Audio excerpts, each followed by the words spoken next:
Hello friend, আমি সুব্রত। তো আজকের ভিডিও হলো যেসব স্টুডেন্টরা আপনারা স্কলারশিপ ফর্ম ফিল আপ করবেন তার জন্য কিন্তু আপনাদেরকে বিডিও এবং এসডিও ইনকাম সার্টিফিকেট কিন্তু প্রয়োজন হয়। তা কীভাবে এই অ্যাপ্লাই করবেন বিডিও বা এসডিও ইনকাম সার্টিফিকেট সেই নিয়ে মূল ভিডিও। তো welcome my YouTube channel government update. প্রতিনিয়ত গভর্নমেন্ট আপডেট পেতে এবং সরকারি প্রকল্পগুলি আপডেট পেতে আমাদের চ্যানেলটি অবশ্যই সাবস্ক্রাইব করুন এবং পাশে থাকা বেল নোটিফিকেশনটা অন করে রাখুন, তাহলে আমাদের ভিডিওগুলো সর্বপ্রথম দ্রুত আপনাদের কাছে পৌঁছাবে। আর যারা ফেসবুক পেজ থেকে দেখছেন আমার পেজটিকে অবশ্যই ফলো করুন। তো যেসব ছাত্রছাত্রীরা কীভাবে ভাবছেন যে অ্যাপ্লাই করব ইনকাম সার্টিফিকেট এসডিও এবং বিডিও, এবং আপনারা যে অ্যাপ্লাই করবেন সেই অ্যাপ্লাই কিন্তু আপনাদেরকে আপনাদের যে বিডিও বা ইনকাম সার্টিফিকেটটা কিন্তু সাবমিট করতে হবে। তো এই বিষয় নিয়ে মূল ভিডিও। তো আমি সহজ পদ্ধতিতে আপনাদেরকে দেখাবো কীভাবে আপনারা যে ইনকাম সার্টিফিকেটটি আছে বিডিও অথবা এসডিও অ্যাপ্লাই করবেন, সেটাই কিন্তু আপনাদের স্টেপ বাই স্টেপ সহজ পদ্ধতিতে কিন্তু দেখাবো। তো দর্শক বন্ধু, আমি এখন কম্পিউটার হোম স্ক্রিনে চলে এসেছি। তো সহজ পদ্ধতিতে অ্যাপ্লাই করা শিখে নিন কীভাবে আপনি বিডিও এবং যে এসডিও ইনকাম সার্টিফিকেটটি আছে সেটা কীভাবে অ্যাপ্লাই করবেন। তা প্রথমে আপনাদের ক্রোম ব্রাউজারটি ওপেন করতে হবে। ক্রোম ব্রাউজারটি ওপেন হয়ে যাওয়ার পর সার্চ অপশনে ই ডিস্ট্রিক্ট আপনাকে লিখে সার্চ করতে হবে। এরপর দেখতে পাচ্ছেন প্রথমে যে লিঙ্কটি আপনারা দেখতে পাচ্ছেন e district government of West Bengal, আপনাদেরকে এর উপরে কিন্তু ক্লিক করতে হবে। ক্লিক করার পর দেখতে পাচ্ছেন আপনাদের সামনে কিন্তু এরকম একটা ইন্টারফেস ওপেন হয়ে যাবে। আপনার ডান দিকে দেখতে পাচ্ছেন log in and sign up option, আপনাদেরকে এই লগ ইন এবং সাইন আপ অপশানের উপরে ক্লিক করতে হবে। তো দেখতে পাচ্ছেন আপনাদের সামনে কিন্তু এরকম একটা ইন্টারফেস ওপেন হয়ে গেল। তো ডান দিকে দেখতে পাচ্ছেন এখানে সাইন ইন অর রেজিস্টার, যাদের সাইন ইন আগে থেকে করা আছে তারা কিন্তু সাইন ইন করবেন, আর যাদের রেজিস্টার যাদের করা না তাদের কিন্তু প্রথমে ফার্স্টে রেজিস্টার কিন্তু করতে হবে। তা দেখতে পাচ্ছেন রেজিস্টারের উপরে ক্লিক করলে আপনারা দেখতে পাচ্ছেন এখানে আপনাদের কিছু ইনফরমেশান লাগবে। দেখতে পাচ্ছেন ফার্স্ট নেম, এরপর দেখতে পাচ্ছেন লাস্ট নেম, আপনার ইমেল অ্যাড্রেস দিতে হবে, মোবাইল নাম্বার দিতে হবে, আপনার ডেট অফ বার্থটা এখানে লিখতে হবে এবং ইউজার নেমটা কিন্তু এখানে লিখতে হবে এবং রেজিস্টার করতে হবে। তো এরপর আপনাদের যে রেজিস্টার প্রক্রিয়া সেটা কিন্তু সাকসেস হয়ে যাবে। এবং দেখতে পাচ্ছেন ব্যাক টু লগ ইন, এই অপশানে ক্লিক করার পর আপনারা চলে যাবেন এবং এখানে যে আপনার ইউজার নেমটা লিখলেন সেই ইউজার নেমটা এখানে লিখতে হবে এবং ক্যাপচা লিখে আপনাদেরকে সাইন ইন করতে হবে। দেখতে পাচ্ছেন সাইন ইন করার পর কিন্তু আপনাদেরকে এখানে ওটিপি ভেরিফিকেশন চাইছে। তো আপনাদের যে ওটিপিটি যাবে সেই ওটিপিটি কিন্তু এখানে বসে সাবমিট করে দেবেন।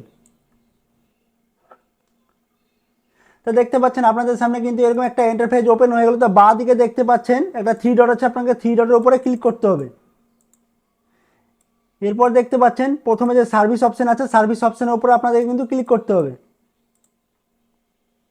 সার্ভিস অপশনের উপর ক্লিক করার পর দেখতে পাচ্ছেন আপনাদের সামনে কিন্তু এরকম একটা ইন্টারফেস ওপেন হয়ে যাবে, যেখানে দেখতে পাচ্ছেন 2 নম্বর যে পয়েন্টটি আছে সার্টিফিকেটের উপরে কিন্তু আপনাদেরকে ক্লিক করতে হবে। এরপর দেখতে পাচ্ছেন আপনাদের সামনে কিন্তু এরকম একটা ইন্টারফেস ওপেন হয়ে গেলো, যেখানে দেখতে পাচ্ছেন ইনকাম সার্টিফিকেট, এই ইনকাম সার্টিফিকেটের উপরে কিন্তু আপনাদেরকে ক্লিক করতে হবে। এরপর দেখতে পাচ্ছেন আপনাদের সামনে কিন্তু এরকম একটা ইন্টারফেস ওপেন হয়ে গেল। এরপর দেখতে পাচ্ছেন ক্যান্সেল এবং অ্যাকসেপ্ট, কিন্তু আপনাদেরকে অ্যাকসেপ্টের উপরে কিন্তু ক্লিক করতে হবে। এরপর দেখতে পাচ্ছেন আপনাদের সামনে কিন্তু এরকম একটা ইন্টারফেস হয়ে গেল, যেখানে আপনাকে আপনাকে এখানে সলিউশন সিলেক্ট করতে হবে। এরপর দেখতে পাচ্ছেন আপনাকে যে ফার্স্ট নেমটা এখানে কিন্তু আপনাকে লিখতে হবে এবং আপনার মিডিল নেম যদি থাকে মিডিল নেম লিখবেন এবং আপনার যে লাস্ট নেম বা আপনার যে টাইটেল সেটা কিন্তু এখানে লিখতে হবে। এরপরে যেটা আপনার ডেট অফ বার্থ বসাতে হবে এবং এজটা কিন্তু আপনার অটোমেটিক জেনারেট এখানে কিন্তু হয়ে যাবে। এরপর আপনি জেন্ডার মেল ফিমেল যাই হোক আপনার এখানে বসাতে হবে এবং যে আপনি অ্যাপ্লিকেশন করছেন সেই ডেটটা কিন্তু এখানে শো হচ্ছে এবং এখানে কিন্তু আপনার আধার নম্বর এবং কিন্তু প্যান নম্বর কিন্তু এখানে অপশনাল, আপনি যদি লিখতে চাইলেও লিখতে পারেন, না লিখলেও কোনো অসুবিধা নেই। কিন্তু ইমেলটা কিন্তু ম্যান্ডেটরি, আপনাকে কিন্তু এখানে ইমেল নম্বরটা বসাতে হবে এবং মোবাইল নাম্বারটা কিন্তু বসিয়ে দিয়ে কিন্তু আপনাকে যে পারমানেন্ট অ্যাড্রেস এবং অ্যাপ্লিকেশান এর নিচে কিন্তু দেখতে পাচ্ছেন। এরপর দেখতে পাচ্ছেন যে আপনার যে প্রেজেন্ট অ্যাড্রেস বা অ্যাপ্লিকেশন করছেন যে বর্তমান অ্যাড্রেস, এই অ্যাড্রেসটা কিন্তু এখানে আপনাকে লিখতে হবে। তারপর প্রথমে দেখছেন অ্যাড্রেস লাইন, এই অ্যাড্রেস লাইনটা কিন্তু আপনাকে এখানে লিখতে হবে। এরপর আপনার যে পিনকোড সেটা আপনাকে এখানে লিখতে হবে। আপনার যে স্টেট সেই স্টেটটা আপনাকে এখানে কিন্তু সিলেক্ট করতে হবে। আপনার যে সাব ডিভিশন বা আপনার যে মহকুমা সেটা এখানে সিলেক্ট করতে হবে। আপনি ব্লকে না মিউনিসিপ্যালিটি থাকেন সেটা কিন্তু আপনাকে সিলেক্ট করতে হবে। এরপর দেখতে পাচ্ছেন আপনার যে ভিলেজ বা ওয়ার্ড সেটা কিন্তু আপনাকে এখানে সিলেক্ট করতে হবে অথবা লিখতে হবে এবং আপনার যে পুলিশ স্টেশন সেটা কিন্তু আপনাকে সিলেক্ট করতে হবে। এরপর অ্যাড্রেস লাইন 2, এটা কিন্তু আপনার ম্যান্ডেটরি নয়, লিখলেও লিখতে পারেন না লিখলেও লিখতে পারেন। এরপর কিন্তু আপনার যে কান্ট্রিটা সিলেক্ট করতে হবে এবং আপনাকে ডিস্ট্রিক্ট সিলেক্ট করতে হবে এবং আপনি গ্রামীণ অঞ্চলে না শহর অঞ্চলে থাকেন সেটা কিন্তু সিলেক্ট করতে হবে।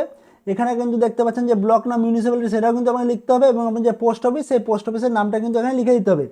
এরপর দেখতে পাচ্ছেন আপনাকে সেভ অ্যাজ ড্রাফট এবং সেভ অ্যাজ নেক্সট, তো আপনি অবশ্যই সেভ অ্যান্ড নেক্সট করে কিন্তু আপনাকে এগিয়ে যেতে হবে। দেখতে পাচ্ছেন আপনাদের সামনে কিন্তু এরকম একটা ইন্টারফেস ওপেন হয়ে গেছে। তার উপরে দেখতে পাচ্ছেন অ্যাপ্লিকেশন পার্মানেন্ট অ্যাড্রেস, এরপর বাঁদিকে দেখতে পাচ্ছেন সেম অ্যাড্রেস অ্যাজ, তো আপনাকে এখানে কিন্তু আপনাদের ক্লিক করতে হবে। ক্লিক করার পর দেখতে পাচ্ছেন আপনার এখানে present address are not same address. যদি আগের অ্যাড্রেসটির সাথে আপনার এই অ্যাড্রেসটি সেম থাকে তো আপনি প্রেজেন্ট অ্যাড্রেস করবেন, আর যদি না থাকে তাহলে নট সেম অপশান আপনাদেরকে ক্লিক করতে হবে। এরপর আপনাদের যে অ্যাড্রেস আছে সেই অ্যাড্রেসগুলো আপনারা ঠিকঠাক ফিল করে নেবেন। এরপর নিচে চলে আসবেন, নিচে চলে এসে দেখতে পাচ্ছেন অ্যাপ্লিকেশান আদার ডিটেলস। তো এখানে যারা স্টুডেন্ট তারা স্টুডেন্ট লিখবেন, যারা স্টুডেন্ট না তারা কিন্তু নো করে দেবেন। এরপরে দেখতে পাচ্ছেন স্পেশাল কেস, এখানে কিন্তু যারা আনম্যারিড অপশানটা কিন্তু এখানে সিলেক্ট করবেন। যারা বিধবা মহিলা, যারা বিধবা বা যারা আনএমপ্লয়েড সেভাবে কিন্তু আপনাদেরকে নিজে নিজে কিন্তু চুজ করতে হবে।